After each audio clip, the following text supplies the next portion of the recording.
Thank you for spirit, soul spirit thing. Okay.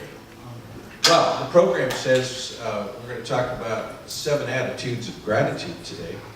And you know, what I did is I went back through everything that I've been talking about. I saved most of my talks on my computer. I went back and I couldn't find 7. I found 10. So I put them in your bulletin and you can read them. And what I'd like you to think about doing during this Thanksgiving season is think about what you're grateful for.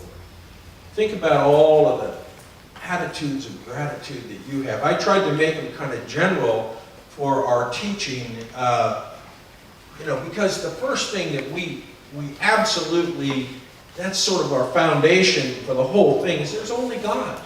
There's nothing else. There's only God. God's in everything. Everything is spiritual. And then it's not to know that there's only God, it's to have absolute faith in the truth of that. So that everywhere you go and everywhere you think and everything you do, you know that there is this power and this presence behind you, supporting you, because the goodness of God is within us.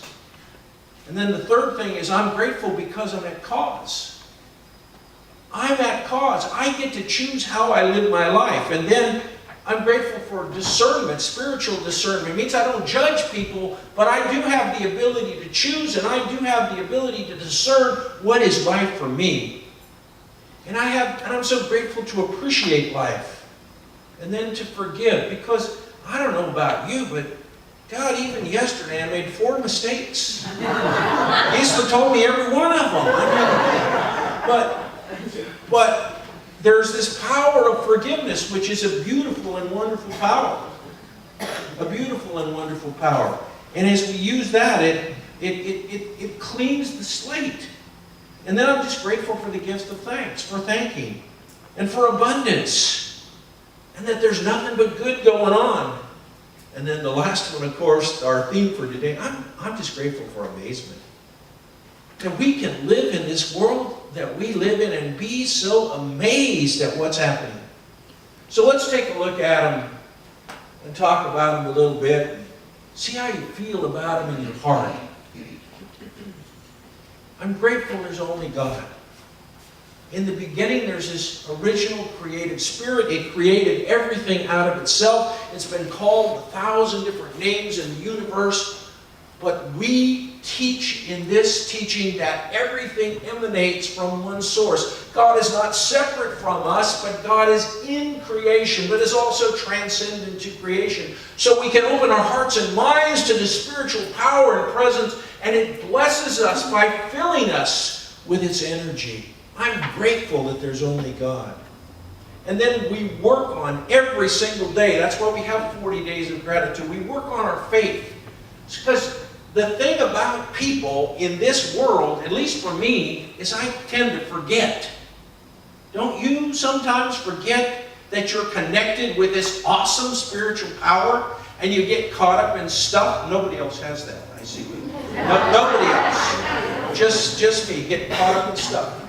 Because I forget, so I have to work on my faith every single day. I have to use affirmations. I have to use spiritual mind treatment. I have to remember all the things that God is good, that God is love, that God is law. And I'm that. I am those things. And my life's on purpose. And I know what that is, and I give up my purpose. I give up my gift, and in return I get back to tremendous abundance. I rely on this power and this presence. And then I'm just so grateful that I have come to the place where I know that other people aren't running the show for me. I run my own show. And whether you think you do it or whether you think that it's true or not, it is true. See, every single moment, we're a choice. We get to decide whether we're going to exercise our dominion and authority over our lives, or we're going to let someone else do it. I call it the Marty syndrome. For those of you who are too young to know, there was an Academy Award movie called Marty, 1953. And there's a great scene in Marty. And Marty's sitting there with his friend. And Marty says to his friend, what are you going to do tonight? His friend says, I don't know, Marty, what are you going to do tonight? He says, I don't know, what should we do tonight? His friend says, I don't know, what do you think we should do tonight? And they go for 15 or 20 minutes saying, what do you think we should do? If your life is like that, what happens is the consciousness of other people impinge upon your life and they decide for you. Your life is decided by other forces and other factors, and you don't assert your own dominion. I know, since there are some new people here today, and I know you have heard this before, but I'm going to say it again, because I think it's so cool. Row, row, row your boat is a metaphysical song. All right? It says, row, row, row, whose boat? Your boat. Not somebody else's boat. You row your own boat. If somebody else tries to get in your boat, you kick them out. It's your boat. How many rows? 3. All right. Where do you row? Gently down the stream. You don't row upstream. You don't row against the flow. You row down the stream with the flow of life. Row, row, row, gently down the stream. And what happens? Merrily, merrily, merrily, merrily. And that's the coolest thing, and people don't even see it. How many merrilies are there? 4 merrilies. How many rows are there? 3 rows. For every 3 rows, you get 4 merrilies. That's the grace of God. Isn't that fabulous? Isn't that fabulous to know that we live in a universe where every 3 rows you get 4 merrilies? I think that's the greatest thing. Well, even greater than sliced bread. So, that's the idea of I'm at cause. So there's 3 affirmations we use in our classes. I take complete dominion and responsibility for my life at all times, no matter what. You might try that one. So if something's coming up, you remember it. I take complete dominion and responsibility for my life all the time, no matter what. Here's the second one that comes out of this that's even tougher. I forever give up all blame and judgment. I forever give it up. I don't blame anybody else. I don't judge anybody else. And here's the third hard one. I'm totally responsible for everything I experience, everything I think, and everything I feel. I am responsible.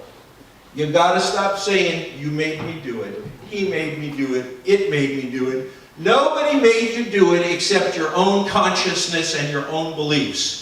And we can prove that over and over again. An event happens and different people react differently to the event. Why? Because they got different beliefs about it. You are in control of your life by your own belief system. So be grateful that you're at cause. Joel Goldsmith one time said to Ernest Holmes, he came, some of you know who Joel Goldsmith was. He came to Ernest Holmes and he said, you know, there is no power in thought. And people in science are like, whoa, what do you mean no power in thought? Don't we teach that thought has power? And Goldsmith says, it is the spiritual energy behind the thought that has the power. The thought in and of itself doesn't.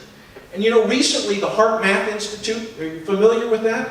They've done studies that show that a feeling energy is generated by the heart, not by the brain. And that if you open up your heart, you're going to be able to move and participate in circumstances much more than just with thoughts. And they've actually done studies showing a field of energy when your heart is open. It doesn't really matter. I mean, the thoughts are there and you can hear words, but when your heart is open to others, there's this interconnection. And you can actually see it. Psychics can see it in etheric fields. Like Ernest Holmes would say, sometimes he would look out and he would see hearts dancing. The dancing light of different people. And even though you think you're in a skin-encapsulated body, no, we're much more than that. We're energy systems, touching, feeling, being with each other. And that's why we can't be separate. We're not alone, we're with each other all the time. So when we use the statement, change our thinking, change our life, we're talking about using an energy component of feeling too. You have to have the feeling part of it. And then I'm grateful for discernment. I'm grateful that I can choose love over fear every single time. I read a story today, as a matter of fact, in the New York Times about a woman who lost her entire pituitary gland because she had a tumor. For a long time they didn't diagnose it. And she was very, very interesting. When she was 10, 11, 12, and 13, she was the best student in her class. She was almost borderline genius. They said, this girl's going everywhere. And all of a sudden, things started to deteriorate. And they could not find what the problem was. And they finally found when she was 18 years old, and by this time she was in a wheelchair. Her IQ had dropped from 130 or 140 or 150, had dropped down to 80 or 75. She was almost a vegetable. She said at that time she was living in her mother's basement, and they finally found that there was this tumor. But when they took the tumor out, it destroyed her pituitary gland. Now the interesting thing about it, and the reason I tell you about it, is when they did this, all of the hormones that the pituitary handles in the body were gone. And in order for her to live and survive, she had to have hormone therapy. And they went through this process from the time she was 18 or 19 years old. They went through a process like a cookbook. And they tried to figure out what hormones were needed. And here's what she found out in her own life. She said her entire personality changed depending on how they gave the hormones to her. So the reason I'm bringing this up is that we can become so cavalier with people sometimes. We can say, well, why don't they change? Why don't they change their life? Or why do they act the way they act? Or why are they the way they are?